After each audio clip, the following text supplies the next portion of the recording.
Bismillahirrahmanirrahim. Assalamualaikum warahmatullahi wabarakatuh. Baik anak-anak, sebelum kita memulai belajar, mari kita berdoa terlebih dahulu. Bismillahirrahmanirrahim. Allahumma inni as'aluka ilman nafi'an wa rizqan tayyiban wa amalan mutaqabbala. Rabbi zidni ilma wa razuqni fahma. Oke, sebelum kita masuk ke sub materi berikutnya, di sini Ustazah akan mereview materi di pertemuan sebelumnya, yaitu tentang bilangan pecahan. Nah, kemarin bentuk bilangan pecahan itu misalkan A per B gitu ya. Nah, A per B, A di sini yang di atas per ini dinamakan dengan pembilang. Kemudian yang di bawah per ini namanya penyebut. Nah, selanjutnya ketika kita diminta membandingkan dua bilangan pecahan, kemudian diminta menjumlahkan dua bilangan pecahan dan pengurangan bilangan pecahan, ini yang harus kita lakukan adalah yang pertama adalah samakan kedua bilangan pecahan tersebut pada penyebutnya. Jadi samakan penyebut terlebih dahulu. Nah, masih ingat ya cara menyamakan penyebut? Misalkan 1 per 2 ditambah 2 per 5. Nah, penyebutnya berapa agar sama? Nah, 2 dengan 5 kan penyebutnya berbeda. Nah, kita gunakan perkalian. Jadi lebih mudahnya si penyebutnya itu dikalikan 2 kali 5 10. Berarti penyebutnya kita buat 10. 10 dibagi 2 5. 5 kali 1 5. 10 dibagi 5 2. 2 kali 2 4. Nah, berarti totalnya penjumlahannya hasilnya 9 per 10. Seperti itu ya. Nah, selanjutnya kita akan mempelajari bilangan berpangkat bulat positif. Pertama, kalian harus tahu dulu apa sih bilangan berpangkat itu. Bilangan berpangkat adalah perkalian dari suatu bilangan yang diulang sama atau diulang beberapa kali. Maksudnya gini, misalkan ya 5 pangkat 6. Berarti di sini 5-nya dikalikan berulang sebanyak 6 kali. 5 kali 5 kali 5 5 kali 5 kali 5. Ini ya, 1 2 3 4 5 6. Nah, ini yang dinamakan pangkat. Ini pangkat bulat positif. Jadi pangkatnya bilangan bulat positif. Contoh lainnya misalkan 2 pangkat 3. Berarti 2 ini dikalikan berulang sebanyak 3 kali. Nah, ini ya. Oke. Bagaimana sih cara membandingkan bilangan? Membandingkan bilangan berpangkat besar.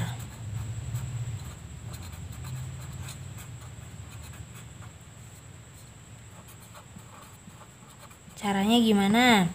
Nah, misalkan ya, kalian diminta tentukan antara 5 pangkat 6 dengan 6 pangkat 5, mana yang lebih besar? Mana yang lebih besar?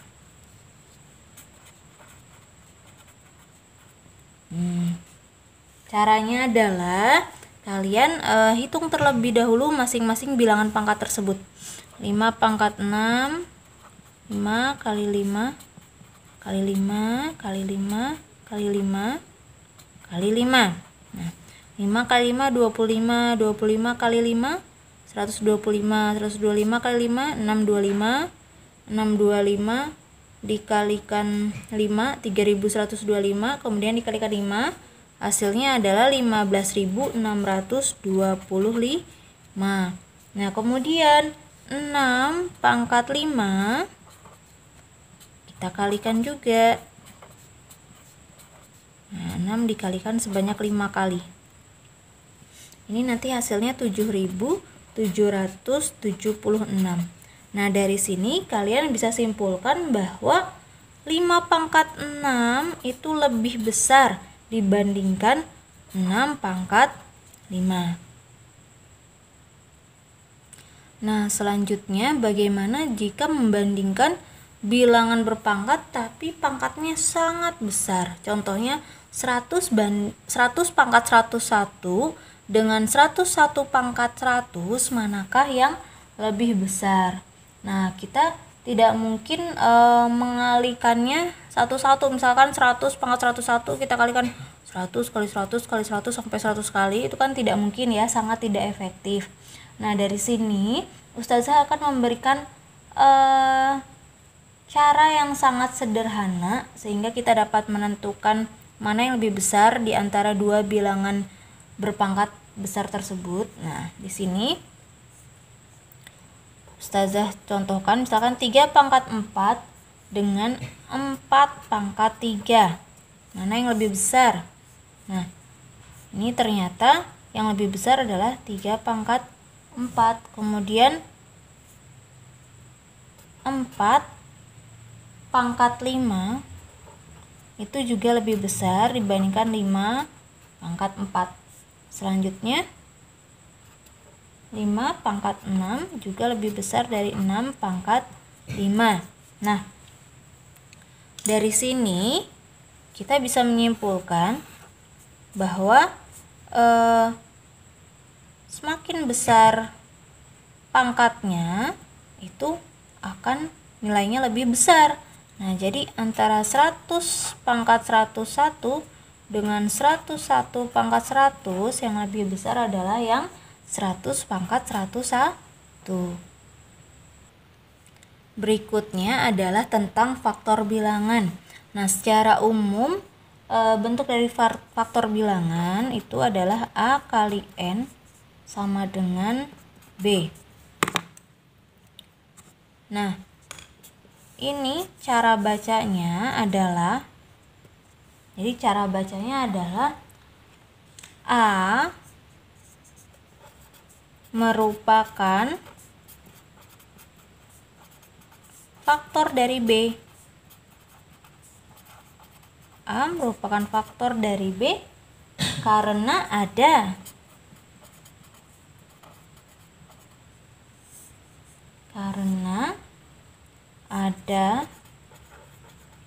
A sebanyak N.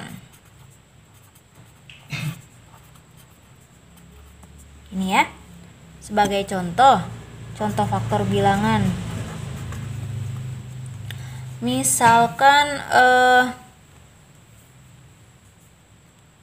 2 dikali 3 sama dengan 6. Nah, berarti di sini 2 merupakan faktor dari 6.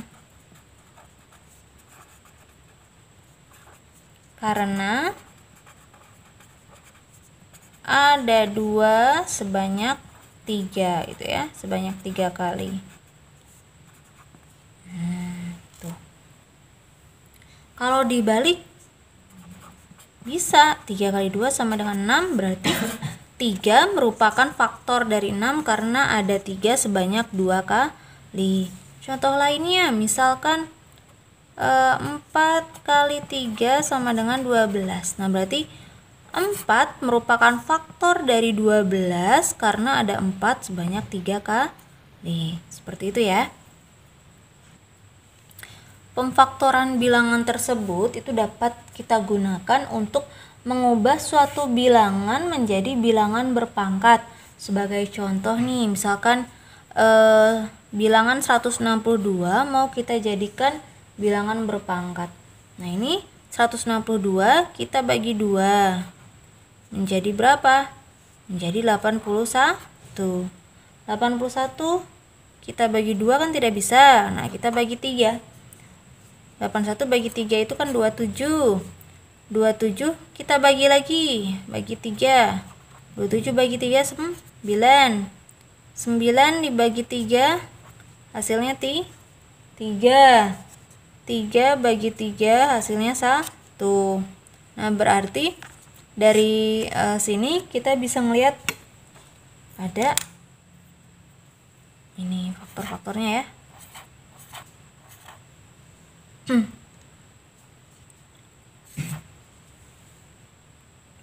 Berarti bilangan berpangkat dari 162 itu sama dengan 2 dikalikan 3 pangkat berapa? 3 pangkat 1, 2, 3, 4. 3 pangkat 4. Ini 2 itu sama aja 2 pangkat 1. Nah, seperti itu. Jadi 162 yang awalnya bukan bilangan berpangkat, setelah diubah, setelah kita faktorkan, hasilnya menjadi bilangan berpangkat 2 pangkat 1 kali 3 pangkat 4. Oke, selanjutnya tentang kelipatan persekutuan terkecil atau KPK. Nah, dulu kalian di sekolah dasar sudah mengenal ya apa itu KPK dan FPB. Nah, di kelas 7 ini kita akan mempelajari lebih dalam tentang KPK dan FPB. Pertama kita bahas dulu KPK-nya, kelipatan persekutuan terkecil. Di sini misalkan Ustazah contohkan ada di buku paket kalian halaman 88, ada Evan, Zainul, dan Thohir gitu ya kan. Mereka berlangganan bakso. Zainul makan baksonya itu setiap 2 hari sekali. 2 hari sekali.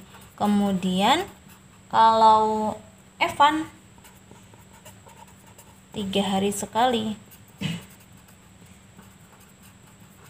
Dan Thohir itu 5 hari sekali.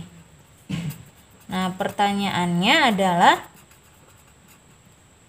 kapan mereka bertiga bisa makan bakso bareng-bareng gitu kan, dalam waktu yang bersamaan gitu kan. Nah, ini kita dapat menggunakan KPK. Nah, caranya adalah kita dapat mengalihkan semuanya. 2 kali 3 kali 5 2 kali 3 6, 6 kali 5 30. Jadi setiap 30 hari sekali mereka bisa makan bakso bersama-sama. 30 hari sekali. Jadi kalau misalkan ditanya hari keberapa saja Zainul, Evan, dan Thohir dapat makan bakso bersama-sama, itu hari ke-30, kemudian hari ke-60, hari ke-90, hari ke-120, dan seterusnya itu ya, setiap kelipatan 30. Contoh berikutnya tentang KPK adalah misalkan kalian diminta untuk tentukan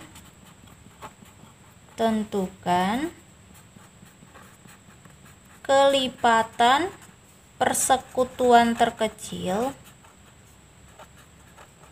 Tentukan kelipatan persekutuan terkecil atau nama lainnya KPK dari bilangan 2 dan 4. Dari bilangan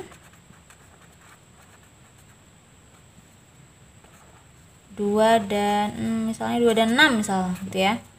Tentukan kelipatan persekutuan terkecil dari bilangan 2 dan 6. Nah, pertama kita tentukan dulu kelipatan 2. Kelipatan 2 ada 2, kemudian 4, 6, 8, 10, 12, dan seterusnya itu ya, kelipatan 2. Kemudian sekarang kelipatan 6 ada 6 tambah 6 12 tambah 6 berapa? 18. Kemudian berapa lagi? 24, 30, dan seterusnya. Ini yang ini kalau misalnya kita lanjutkan berarti setelah 12 tuh 14, 16, 18 dan seterusnya gitu ya. Nah, berarti dari sini kita bisa melihat bahwa kelipatan persekutuan dari 2 dan 6 itu ada 6, kemudian ada 12, kemudian ada lagi 18. Nah, itu ya, jadi kelipatan persekutuan antara 2 dan 6 itu ada 6, 12, 18 dan seterusnya. Kalau misalkan ditanya KPK-nya, berarti KPK 2 dan 6 itu sama dengan yang paling kecil ya, adalah 6. Contoh lagi, misalkan diminta KPK dari bilangan 3 dan 4. Nah, ini kita tentukan masing-masing KPK terlebih dahulu. Tentukan kelipatan persekutuan dari masing-masing ya. 3 itu berarti 3, kemudian 6, 9, 12, 15, 18, 21 dan seterusnya, kelipatan 3. Kemudian 4 ada ada 4, kemudian 8, 12, 16, 20, 24, kemudian 28 dan seterusnya. Nah, dari sini kita bisa lihat KPK kelipatan persekutuan terkecil dari 3 dan 4 adalah 12. Nah, bagaimana cara menentukan KPK? Ada 2 cara dalam menentukan KPK. Yang pertama itu kita dapat menggunakan faktorisasi prima. Sebagai contoh, misalkan tentukan KPK dari 90 dan 168. Nah, caranya adalah kita faktorkan masing-masing bilangan tersebut. Pertama 90 dulu. 90 kita faktorkan, dibagi 2 hasilnya 45. 45 tidak bisa dibagi 2, kita coba bagi 3. Bagi 3 hasilnya 15. Kemudian 15 dibagi 3 hasilnya 5. Ini sudah selesai sampai sini ya. Nah, berarti faktor dari 90 itu adalah 2, kemudian 3-nya pangkat 2 ada 2 ya, kemudian sama 5. Nah, selanjutnya 168 kita faktorkan. 168 dibagi 2 84. Nah, 84 masih bisa dibagi 2, yaitu 42. Kemudian dibagi 2 lagi 21. 21 dibagi 3 hasilnya 7. Ini sampai sini selesai. Nah, berarti faktor-faktor dari 168 itu sama dengan 2 ada 3 ya, jadi 2 pangkat 3 dikalikan 3 kalikan 7. Nah, jika pada kedua bilangan tersebut terdapat faktor prima yang sama, jika terdapat faktor prima yang sama, maka pilih yang pangkatnya tertinggi. Pilih pangkat tertinggi.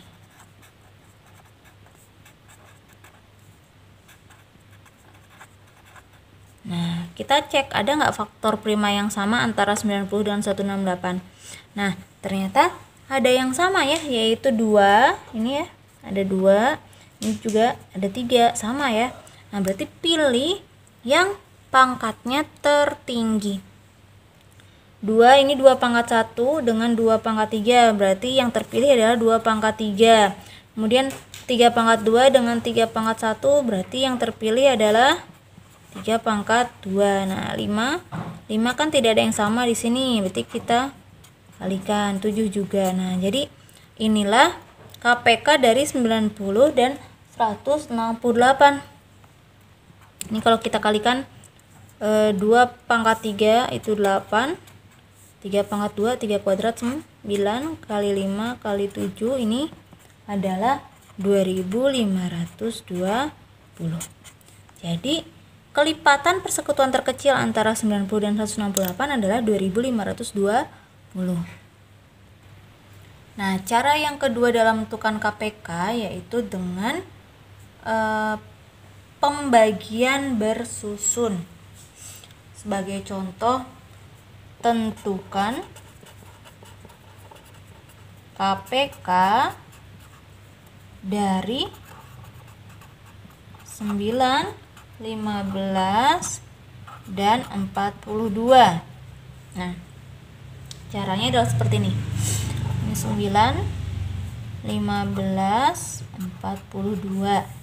Nah, ini kita bagi terlebih dahulu dengan bilangan yang bisa membagi ketiga bilangan tersebut. Misalkan bagi 3. 9 bagi 3, 3. 15 bagi 3, 5. 42 dibagi 3, 14. Nah, kemudian kita bagi 2. 3 dibagi 2 tidak bisa ya, kita turunkan. 5 dibagi 2 juga. Nah, ini tidak bisa, tidak habis dibagi, berarti kita turunkan 5. Nah, terus 14 dibagi 2 tuh 7. Selanjutnya dibagi 3. 3 bagi 3 1, habis ya. 5 bagi 3 tidak habis, kita tulis aja lagi, kita turunkan. Kemudian 7 bagi 3 juga tidak habis, kita tulis. Nah, kemudian ini dibagi 5. 5 bagi 5 1. 7 bagi 5 tidak habis, tulis lagi. Kemudian ini bagi 7. Nah, gitu ya. Jadi ciri dari menentukan KPK dengan pembagian bersusun adalah kalian harus membagi bilangan-bilangan sampai sisanya itu 0 atau habis terbagi gitu ya. Menjadi habis terbagi gitu ya. Nah, kemudian dari sini itu bisa kalian lihat gitu ya. Berarti KPK-nya, KPK dari 9, 15, dan 42 adalah 3. Ini ya, ini. Kemudian kalikan 2, kalikan 3, kalikan 5, kalikan 7. Itu. Hasilnya adalah 630. Nah, untuk tugas di rumah, di sini Ustazah sediakan 4 soal. Yang pertama, tugas yang pertama adalah tentukan mana yang lebih besar antara 2 pangkat 7 dengan 7 pangkat 2. Buktikan dengan menyertakan nilai dari masing-masing bilangan pangkat tersebut. Kemudian nomor 2, tentukan KPK dari 17 dan 23. Kemudian yang ketiga, tentukan KPK dari 54, 90, dan 168 dengan cara faktorisasi prima. Dan yang terakhir, tentukan KPK dari 90 dan 168 dengan cara pembagian. Oke, sekian yang dapat Ustazah sampaikan. Jika ada yang ditanyakan, kalian bisa menuliskan pertanyaan pada kolom komentar. Oke, sekian. Kita tutup dengan hamdalah dan doa kafaratul majelis. Alhamdulillahirabbil alamin. Subhanakallahumma wa bihamdika Asyhadu alla ilaha illa anta astaghfiruka wa atubu ilaik. Assalamualaikum warahmatullahi wabarakatuh.